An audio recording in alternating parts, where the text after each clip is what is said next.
For several years, the Diva Search felt like one of the clearest signs of what World Wrestling Entertainment wanted its women's division to be. It was glossy, heavily marketed, and built around the search for television-ready personalities rather than fully trained wrestlers. The format turned recruitment into a spectacle. Contestants were introduced, challenged, judged, and voted on, all while the company presented the process as a major attraction in its own right. For a while, it fit perfectly. The Diva Search was not just part of the company's presentation, it helped define an entire era. That is why the end of the Diva Search era matters. It was more than the end of a contest. It marked the decline of a broader philosophy, one that often treated women less as wrestlers to be developed and more as personalities to be packaged. In that environment, the Diva Search made perfect sense. It brought in women from modeling, dance, fitness, entertainment, and pageant backgrounds, and the company openly framed the contest around glamour, charisma, and screen presence. The winners and finalists could absolutely become important figures on television, but the search itself reflected a system where presentation often came first. And for a time, that system worked exactly the way the company wanted. The 2004 Diva Search became especially influential.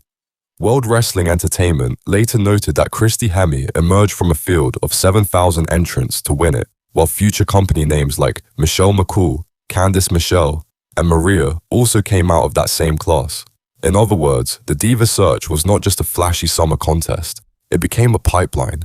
Even women who did not win could still be signed and folded into the roster, which gave the format real influence over the shape of the division. The company kept returning to the concept because it was useful on multiple levels.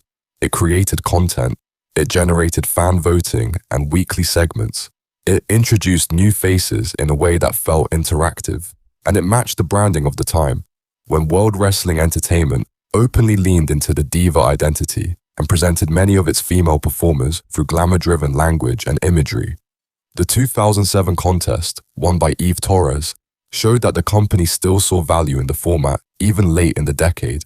In fact, Eve would later become the first Diva Search winner to capture the Divas Championship, which gave the concept one of its clearest success stories. But that is also where the tension begins. The more the company tried to evolve women's wrestling into something more competitive and more respected, the more the Diva Search started to look like a relic of an older mindset. A search built around beauty, presentation, and audience voting could create stars, but it also reinforced the idea that women were being selected for a role rather than developed for a sport. That became harder to reconcile as the company slowly moved toward presenting its women as more central athletes rather than side attractions. The end of the Diva Search era did not come with one dramatic on-screen funeral. It faded because the company changed. The last full Diva Search took place in 2007, and after that, the concept quietly stopped being part of the company's regular recruitment identity. That silence is revealing. The company did not need to loudly denounce the format. It simply moved away from it. Once the business no longer needed that exact kind of contest, the Diva Search stopped feeling necessary, and the larger change became unmistakable years later. By WrestleMania 32 in 2016, the company retired the Divas Championship, introduced the new Women's Championship, and publicly shifted away from calling female performers divas in favor of superstars. Company retrospectives later framed that period as part of a lasting transformation in women's wrestling. Brie Bella, who came from the Diva Search world herself, openly said she would not miss the term diva, even while acknowledging its place in her own history. That is a telling detail, because it captures the larger story perfectly. The era was important, but the company no longer wanted to be defined by it. That is the real story of the end of the Diva Search era.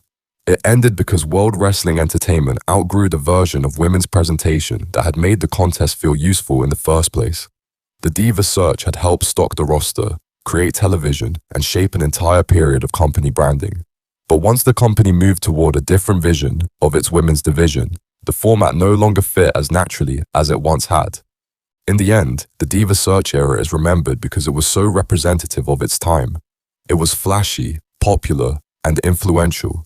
It gave the company recognizable names and memorable television, but it also belonged to a philosophy that eventually became too narrow for where the women's division was headed. That is why it disappeared.